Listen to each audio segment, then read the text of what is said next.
महाराष्ट्र शासनाने 2 जून रोजी पुण्यश्लोक अहिल्यादेवी होळकर शेतकरी सन्मान योजना जाहीर केलेली आहे। या योजनेमध्ये 3 घटक आहेत: कर्जमाफी, एक वेळ समझोता आणि प्रोत्साहन।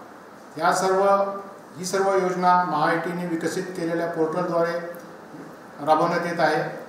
ह्या योजनेचा लाभ देण्याकरता सहकार विभागामार्फत सर्व बँकांची माहिती महाआयटीच्या पोर्टलवर भरण्यात आली।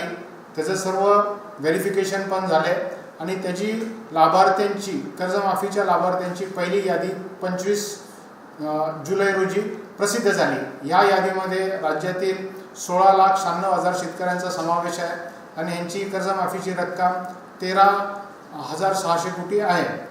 तर ह्या सर्व शेतकऱ्यांनी आपलं आधार प्रमाणिकीकरण करायचं आहे। आधार प्रमाणिकीकरण केल्यानंतर त्यांना लाभ त्यांच्या थेट बँकेच्या खात्यामध्ये जमा करण्यात येईल। आधार प्रमाणिकीकरण करण्याकरता त्यांचे आधार कार्ड किंवा जी त्यांची यादी प्रसिद्ध केलेली आहे त्याच्यातला विशिष्ट क्रमांक घेऊन आपल्या सेवा केंद्रावर जायचे आहे। ज्या शेतकऱ्यांनी ॲग्रीस्टॅग फार्मर आयडी काढलेला नाही त्यांना ॲग्रीस्टॅग फार्मर आयडी काढणे आवश्यक असेल।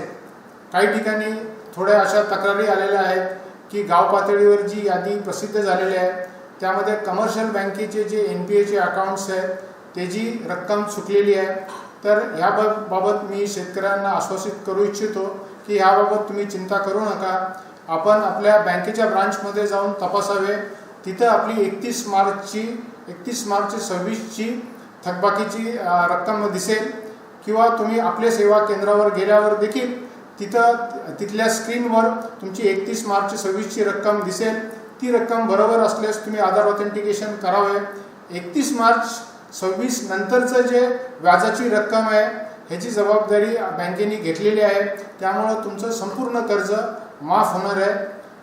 आणि ह्या उपरक्ष कोणत्या शेतकऱ्यांना काही इतर अडचण असली, जसं त्याचं नाव चुकलेलं आहे किंवा आधार नंबर चुकलेला आहे किंवा खाते क्रमांक चुकलेला आहे, तर त्यांनी पोर्टलमध्ये ग्रीव्हन्स रेज करावं, जेणेकरून त्यांची तक्रार जिल्हाधिकाऱ्यांकडे जाईल आणि जिल्हा लेवलच्या समितीमार्फत त्या सर्व तक्रारीचे चौकशी होऊन त्याला लेखी उत्तर दिले जाईल।